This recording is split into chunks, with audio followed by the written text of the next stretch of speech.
Bienvenue dans cette 8e partie de la série de vidéos sur l'essentiel de l'algorithme pour commencer à programmer. Dans cette vidéo, nous allons apprendre à utiliser les tableaux qui sont des structures de données non primitives linéaires.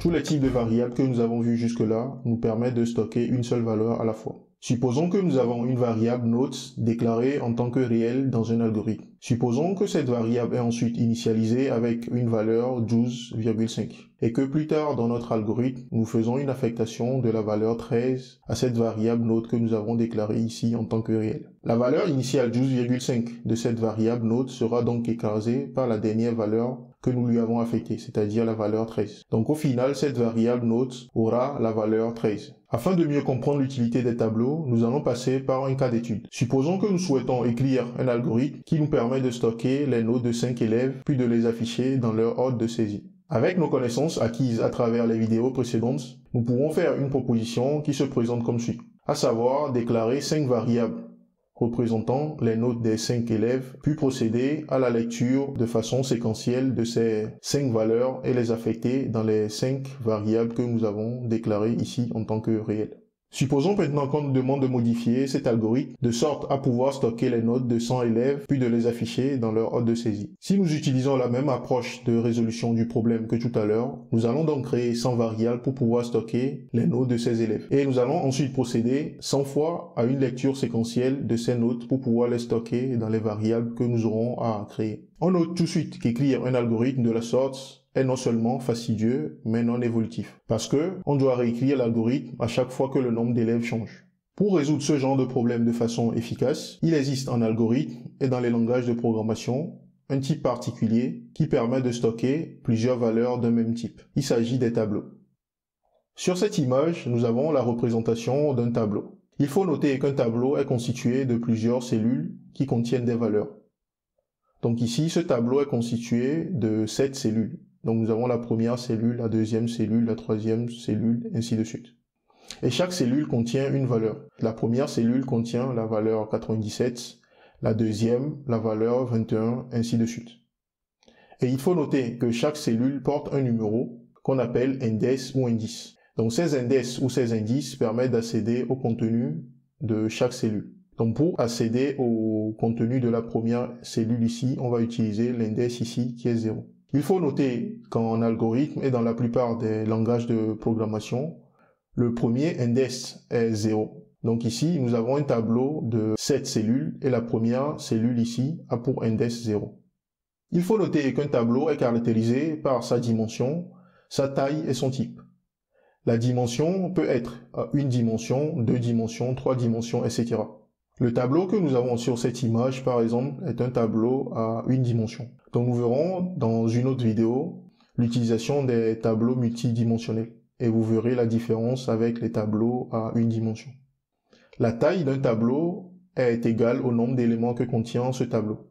Donc pour le tableau que nous avons ici, ce tableau peut contenir 7 éléments. Donc ça, la taille correspond au nombre de cellules que nous avons dans le tableau. Donc ici, nous avons une cellule, 2 cellules, 3, 4, 5, 6 et 7.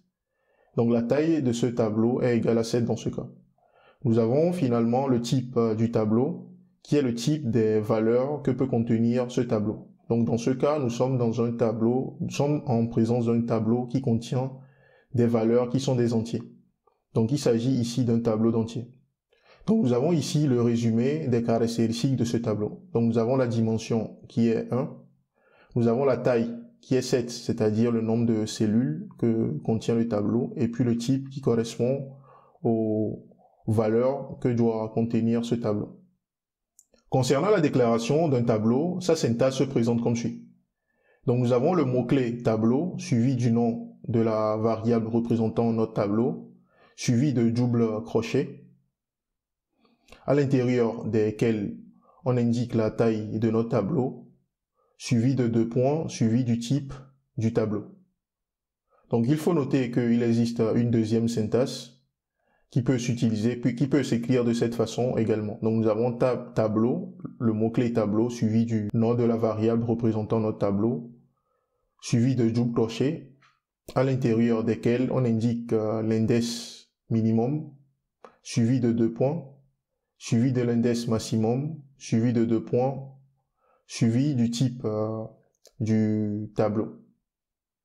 Nous avons ici des exemples de déclaration de tableau. Donc nous avons ici un tableau qui est constitué de 1, 2, 3, 4, 5, 6, 7 cellules. Et nous remarquons également que les valeurs qui sont à l'intérieur des cellules sont des valeurs de type entier.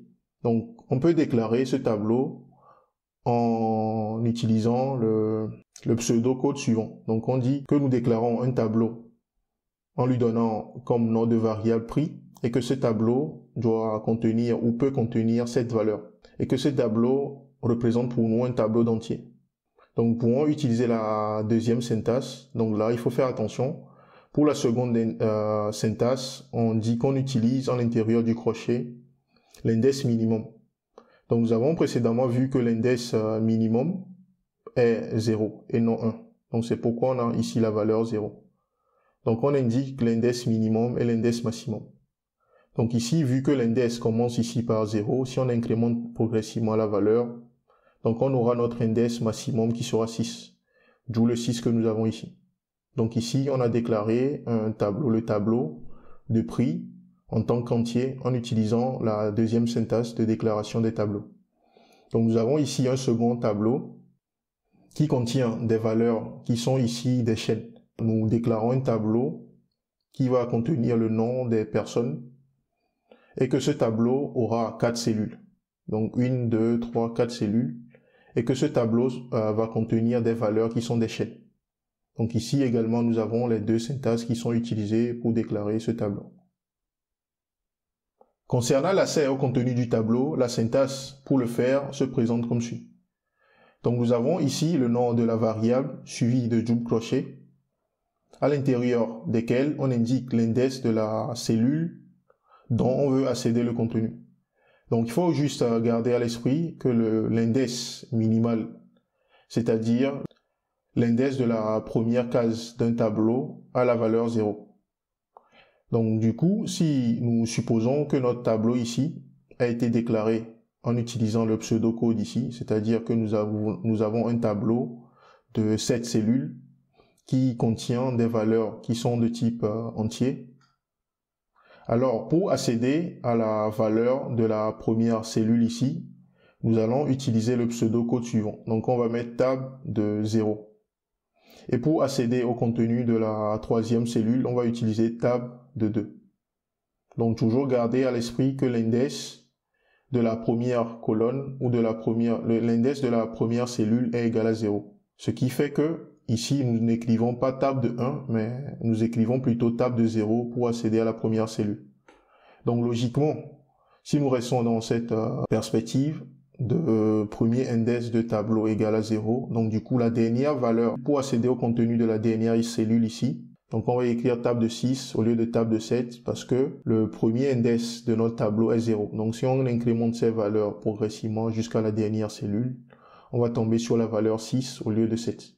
Donc du coup, si on utilise, on reste dans cette logique, donc lorsqu'on va écrire tab de 0, donc cela va nous retourner la valeur 97 que nous avons ici. Donc tab de 1 va nous retourner la valeur de la deuxième cellule ici, qui sera 21. Donc tab de 2 va nous retourner la valeur de la troisième cellule, qui sera ici 48. Et tab de 6 va nous retourner la valeur de la dernière cellule ici, qui sera 3 dans ce cas. Il faut noter qu'accéder à un index ne faisant pas partie du tableau retourne une valeur non définie ou une erreur dans certains langages de programmation. Donc lorsque je vais essayer pour ce tableau de faire tab de -1, vu que l'index là n'existe pas dans le tableau, parce que le premier index de notre tableau est 0, du coup j'aurai soit une erreur ou soit une valeur non définie selon le langage de programmation que j'utilise. Donc, en restant dans la même logique, tab de 7, vu que la dernière cellule ici a pour index 6, donc tab de 7 va tomber dans une partie qui n'existe pas, ou va essayer d'accéder à un index qui n'existe pas dans notre tableau ici. Du coup, on aura également une erreur ou une valeur non définie lorsqu'on va essayer d'accéder à cet index qui n'existe pas dans notre tableau. Donc encore une fois, il faut garder à l'esprit que la première cellule d'un tableau a pour index 0. Donc la dernière cellule du tableau aura logiquement pour index la taille du tableau moins 1. Donc ici, si on fait 7 moins 1, ça nous donne 6. Donc ça va correspondre à l'index de la dernière cellule. Concernant la modification du contenu d'un tableau, il suffit de réaliser une affectation en utilisant l'index de la cellule dont on veut modifier la valeur. Donc si je suppose que j'ai un tableau qui est déclaré comme suit et qui est initialisé avec des valeurs que nous avons ici, lorsque je réalise plus tard table de 0 égale à 100, c'est-à-dire que j'affecte au contenu de ma première cellule la valeur 100, donc après l'exécution de ce pseudocode, mon tableau aura le contenu suivant. Donc on voit ici que la première cellule prend maintenant comme contenu la valeur 100. Donc si on suppose après que nous exécutons encore une fois ces pseudocodes sur ce tableau, c'est-à-dire que nous modifions la valeur de la cinquième cellule ici, et que nous nous donnons la valeur 10, et que nous faisons pareil pour la dernière cellule ici, c'est-à-dire la cellule portant l'index 6, et qu'on lui donne la valeur 32. Après l'exécution de ce pseudocode sur ce tableau, nous aurons à la fin notre tableau qui aura le contenu suivant. Donc on voit ici que la quatrième cellule ici, la cinquième cellule dont l'index est 4 ici aura la valeur 10. La septième cellule de notre tableau va maintenant avoir la valeur 32 comme indiqué ici. Avec ces nouvelles connaissances sur les tableaux, nous pouvons maintenant revenir à notre cas d'étude énoncé au début de cette vidéo, à savoir écrire un algorithme qui nous permet de stocker les notes de 5 élèves, puis de les afficher dans leur ordre de saisie. Une proposition de solution en utilisant les tableaux peut se présenter comme suit. Donc pour cet algorithme, nous commençons par déclarer deux variables, la première représentant un tableau de 5 cellules devant contenir des valeurs réelles. Donc c'est cette variable que nous allons utiliser pour stocker les notes des 5 élèves. Donc on déclare ensuite une deuxième variable en tant qu'entier et cette variable va nous permettre de mettre en place une boucle qui va nous permettre de renseigner les valeurs qui seront stockées dans le tableau. Au début de l'algorithme, on commence par mettre en place ici une boucle qui va nous permettre de renseigner le contenu du tableau, c'est-à-dire les notes des 5 élèves. Donc à chaque itération ici, on affiche un message à l'utilisateur pour l'inviter à saisir la note de l'élève i plus 1. Donc ici, pour la première itération, c'est-à-dire lorsque la variable i aura la valeur 0, on va afficher le message « Veuillez saisir la note de l'élève 1 à l'utilisateur ». La valeur saisie par l'utilisateur sera lue et sera affectée, dans ce cas, à la cellule portant l'index i. Donc pour la première itération, c'est-à-dire lorsque la valeur de i sera égale à 0, ce sera la valeur de la première case qui sera renseignée ici. Donc on va faire cette itération progressivement jusqu'à renseigner la dernière valeur de notre tableau, c'est-à-dire la valeur de la cellule portant l'index 4 dans ce cas. Donc dans ce cas, on va afficher le message « Veuillez saisir la note de l'élève 5 à l'utilisateur ». Et la valeur renseignée sera affectée dans la cellule portant l'index 4 dans ce cas. Donc une fois les valeurs renseignées, on va afficher le message « Les notes de l'élève sont ». Puis on réalise encore une boucle ici avec 5 itérations pour afficher les valeurs précédemment saisies par l'utilisateur. Donc ici, on va partir de 0 à 4 et pour chaque itération, on va afficher les notes précédemment saisies. Donc ceci va nous permettre de parcourir le tableau du premier index jusqu'au dernier index et d'afficher les notes saisies par l'utilisateur. Comme d'habitude, nous allons procéder au test de cet algorithme en utilisant notre outil de test AlgoBoss. J'ai ici procédé à l'écriture préalable de cet algorithme afin de nous permettre de gagner du temps. Donc l'algorithme de tout à l'heure, écrit avec AlgoBoss, se présente comme suit. Donc ici, nous avons la déclaration de nos deux variables. La première représentant la liste devant contenir les notes des élèves. Nous avons ici la déclaration de notre compteur devant nous permettre de mettre en place notre boucle. Nous avons ici l'affichage du message invitant l'utilisateur à saisir les notes. Nous avons la lecture des différentes notes pour enseigner les données ou le contenu de notre tableau. Nous avons ici l'affichage d'un premier message pour indiquer à l'utilisateur que nous sommes sur le point d'afficher les notes saisies.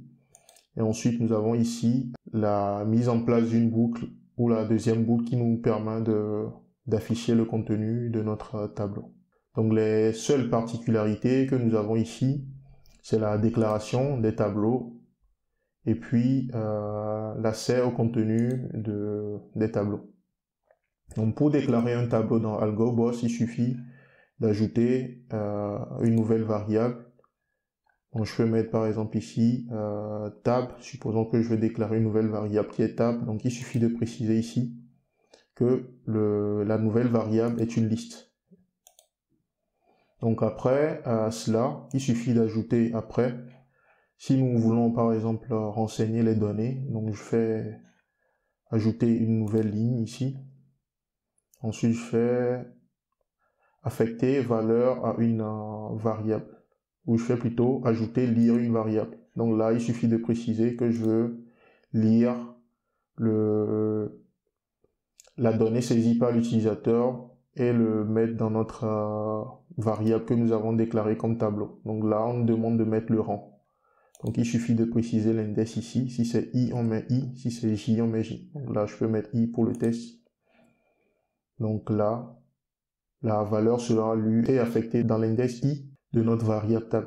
Donc si plus tard nous voulons afficher le contenu d'une cellule, on va procéder pareil en utilisant l'instruction d'affichage. Donc là, c'est des valeurs que j'ai ajoutées juste pour pouvoir vous montrer comment ajouter des tableaux en utilisant l'outil AlgoBoss. Donc je vais supprimer la ligne en question. Je vais supprimer cette ligne. Donc je vais également supprimer la déclaration que je viens de faire. Nous allons maintenant tester notre algorithme pour voir ce que ça donne. Donc je fais tester l'algorithme. Lancer l'algorithme. Donc là, on me demande veuillez saisir la note de l'élève numéro 1. Donc je tape par exemple 12. Je fais entrer. Veuillez saisir la note de l'élève 2. Donc je mets par exemple 10. Veuillez saisir la note de l'élève 3. Donc je mets par exemple 3. Veuillez saisir la note de l'élève 4. Je mets par exemple 14. Veuillez saisir la note de l'élève 5. Donc je mets par exemple 15. Donc je fais entrer. Donc je vois bien que j'ai mes valeurs renseignées, à savoir 12, 10, 3, 14 et 15 qui me sont listées ici, dans leur ordre de saisie. Donc voilà pour cet algorithme. Donc je vous invite à l'écrire par vous-même et à le tester également. Donc je mettrai en description de cette vidéo un lien qui va vous permettre de télécharger des fichiers AlgoBoss, c'est-à-dire des fichiers portant l'extension AGL comme ça, que vous pouvez utiliser, que vous pouvez ouvrir directement dans AlgoBoss. Avant de terminer cette partie, je souhaite vous proposer 2 exercices que je vous invite à traiter par vous-même avant de regarder la solution. Donc le premier exercice consiste à écrire un algorithme qui permet d'initialiser un tableau de 10 valeurs réelles par la lecture au clavier, puis de calculer la somme et la moyenne de ces valeurs. Une proposition de solution pour la résolution de ce problème peut se présenter comme suit. Pour cet algorithme, nous commençons par déclarer 3 variables. La première représentant un tableau de 10 cellules pouvant contenir des valeurs réelles. Donc c'est cette variable que nous allons utiliser pour stocker les 10 valeurs qui seront renseignées par l'utilisateur. Nous déclarons ensuite une deuxième variable qui va nous permettre de mettre en place la boucle pour renseigner notre tableau et pour calculer la somme des valeurs qui seront renseignées. Nous avons ensuite une dernière variable, somme ici, qui va nous permettre de stocker la somme des différentes valeurs qui seront renseignées par l'utilisateur. Au début de l'algorithme, nous mettons en place une première boucle qui va nous permettre de renseigner les données du tableau, c'est-à-dire les valeurs qui seront renseignées par l'utilisateur. Donc du coup, ici, à chaque itération, on affiche un message à l'utilisateur pour lui demander de saisir la valeur numéro i plus 1. C'est-à-dire qu'à la première itération, c'est-à-dire lorsque la valeur i va prendre la valeur 0, on va donc afficher à l'utilisateur veuillez saisir la valeur numéro 1. Donc on ne va pas afficher à l'utilisateur « Veuillez saisir la valeur numéro 0 », mais on va plutôt lui afficher le message « Veuillez saisir la valeur numéro 1 ». Donc à la deuxième itération, on va lui afficher « Veuillez saisir la valeur numéro 2 », ainsi de suite. Donc les valeurs renseignées seront lues et affectées dans notre tableau à la cellule possédant l'index I indication. Donc à la première itération, la valeur sera affectée à la première cellule. À la deuxième itération, la valeur sera affectée à la deuxième cellule, etc. Donc après avoir renseigné les données ou le contenu de notre tableau, on initialise notre variable somme en lui donnant la valeur 0. On met en place une deuxième boucle ici qui va nous permettre de calculer la somme des 10 valeurs que nous avons précédemment renseignées. Donc du coup ici, à chaque itération, on prend la valeur actuelle de la somme à laquelle on ajoute la valeur de la cellule possédant l'index I.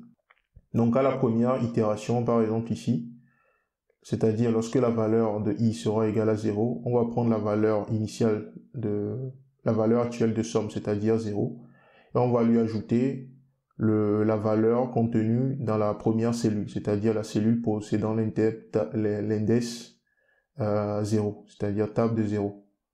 Donc on ajoute cela à somme, c'est-à-dire la valeur 0, et on l'affecte comme nouvelle valeur de somme. On réalise une deuxième itération, c'est-à-dire lorsque la valeur de I sera égale à 1. Donc on va prendre la valeur de somme, la valeur actuelle de somme, qu'on va additionner à table de 1 dans ce cas. Donc la valeur actuelle de somme additionnée au contenu de la deuxième cellule. Et cette valeur issue du calcul ici sera affectée à somme. Donc on va procéder à cette itération jusqu'à arriver à la dernière valeur, c'est-à-dire la valeur de la case ou de la cellule possédant l'index 9. Donc après cela, on va afficher le message à l'utilisateur pour lui donner la valeur, pour lui afficher la valeur de la somme totale et puis lui afficher également la moyenne issue de la division de la somme que nous avons trouvée au final par 10. Parce que nous avons 10 valeurs. Donc la moyenne sera égale à la somme que nous avons trouvée sur 10. Ce qui explique le message que nous avons ici. Nous avons donc ici notre algorithme de tout à l'heure qui est écrit en utilisant l'outil de test AlgoBus. Donc nous avons ici la déclaration des variables, la première boucle qui nous permet de renseigner les valeurs, les 10 différentes valeurs. Nous avons l'initialisation de notre variable somme à 0 et la boucle qui nous permet de calculer la somme à chaque itération. Donc on a ensuite, à la fin ici, l'affichage de la somme et puis l'affichage de la moyenne. Donc c'est quelque chose que vous êtes capable d'écrire par vous-même si vous avez suivi les vidéos depuis le début de cette série jusque-là. Donc du coup, je peux tester mon algorithme pour voir ce que ça donne. Donc ici, on me demande de renseigner, saisir la valeur numéro 1. Donc nous sommes ici à la première itération. Donc je saisis la première valeur, donc je mets par exemple 10. Je saisis la deuxième valeur, je mets par exemple 5. Je saisis la troisième valeur, donc je mets par exemple 6. Je continue ainsi de suite jusqu'à la dernière valeur. Donc je mets encore 10. Je mets 6. Je mets 7. Je mets 9. Et je mets 10. J'ai saisi maintenant la dernière valeur, donc je mets ici 2 par exemple. Donc on me dit ici que la somme des 10 valeurs que nous venons de saisir est 67 et que leur moyenne est 6,7. Donc voilà pour cet algorithme. Donc je mettrai également en description de cette vidéo le lien pour télécharger le fichier portant les stations ALG que vous pouvez ouvrir dans AlgoBus et tester également pour avoir le même résultat. Notre dernier exercice consiste à écrire un algorithme qui nous permet d'initialiser un tableau de 10 valeurs entières par la lecture au clavier, puis d'afficher le total de valeurs paires et le total de valeurs impaires saisies. Donc une proposition de solution en utilisant les tableaux peut se présenter comme suit. On commence par déclarer ici une première variable qui va nous permettre de stocker les valeurs qui seront saisies par l'utilisateur. Donc ici, on déclare un tableau d'entier qui peut contenir 10 valeurs. Nous avons ensuite une variable i qui est déclarée qui va nous permettre de mettre en place des boucles. Nous avons une variable paire qui va nous permettre de stocker la valeur, le nombre total de valeurs paires saisies par l'utilisateur. Une quatrième variable impaire qui va nous permettre de stocker le nombre de variables impaires saisies par l'utilisateur. On déclare ces variables en tant qu'entier. Au début de l'algorithme, on met en place une boucle qui va nous permettre de renseigner les différentes valeurs, c'est-à-dire les 10 valeurs. Donc on met en place une boucle qui itère de 0 à 9 et demande à chaque fois à l'utilisateur de saisir la valeur numéro i plus 1. C'est-à-dire qu'à la première itération, on va demander à l'utilisateur de saisir la valeur 1. Et à la deuxième itération, on va demander à l'utilisateur de saisir la valeur 2, etc. Donc ces valeurs seront lues et affectées dans la cellule portant l'index i. Donc à la première itération, la valeur sera affectée à la première cellule du tableau que nous avons déclaré ici. Ainsi de suite jusqu'à ce que toutes les valeurs du tableau soient renseignées, c'est-à-dire les 10 valeurs. Ensuite, on initialise notre variable paire ici, on lui donne la valeur 0. On fait pareil pour la variable impaire. On met en place une deuxième boucle ici qui va nous permettre maintenant de calculer le nombre d'éléments pairs et d'éléments impairs que nous avons dans notre tableau de valeurs. Donc au début ici, on commence par mettre en place une structure conditionnelle ici. Donc on vérifie à chaque itération de notre boucle ici, on vérifie à chaque itération si la valeur de la cellule actuelle est divisible par 2. Donc si c'est le cas, on incrémente notre valeur paire ici de 1. Sinon, on incrémente notre valeur impaire de 1 également. Donc c'est soit l'un, soit l'autre. Donc si la valeur de la cellule actuelle est paire, on incrémente le paire de 1 et on boucle une nouvelle fois, on continue ainsi jusqu'à parcourir tout le tableau. Et à chaque itération, on fait cette incrémentation selon que le contenu de notre cellule est pair ou impair. Donc si ce contenu est pair, on incrémente pair de 1. Sinon, on incrémente impair de 1. Donc on procède à cette itération jusqu'à parcourir tout notre tableau. Et à la fin, on affiche donc un message à l'utilisateur pour lui donner le résultat. Donc on dit total valeur paire, on affiche le total de valeurs paires qu'on a trouvé. Et on lui affiche également total valeur impaire, on lui affiche le total des valeurs impaires qu'on a trouvé. Nous avons donc ici l'algorithme de tout à l'heure qui est écrit en utilisant l'outil AlgoBus. Donc nous avons dans un premier temps la déclaration des variables. Nous avons la mise en place de la boucle qui nous permet de renseigner le contenu du tableau, c'est-à-dire les 10 valeurs. Nous avons l'initialisation de la valeur paire, de la variable paire à 0, l'initialisation de la variable impaire à 0, la mise en place de la boucle qui nous permet d'effectuer les calculs ou de regarder si notre contenu est le contenu de notre tableau, si les valeurs des différentes cellules sont paires ou pas. Donc ici, nous avons la structure conditionnelle qui nous permet de faire les vérifications et de réaliser les incrémentations de nos différentes variables, selon que le contenu d'une cellule est pair ou impair. Et à la fin, nous avons l'affichage du résultat à l'utilisateur. Vous êtes capable d'écrire également cet algorithme avec les connaissances que vous avez jusque-là. Donc là, je lance l'algorithme pour le tester. Donc ici, on me demande de saisir la première valeur. Donc je mets par exemple ici 10. On me demande la deuxième valeur, donc je mets par exemple ici 13. Je renseigne la troisième valeur, je mets par exemple 3. Je mets 2. Je mets 1. Je mets 5. Je mets 7. Je mets 9. Je mets 18. je mets 7 encore. Donc comme dit ici que le nombre total de valeurs paires est 3 et le nombre total de valeurs impaires est 7. Donc nous allons vérifier cela.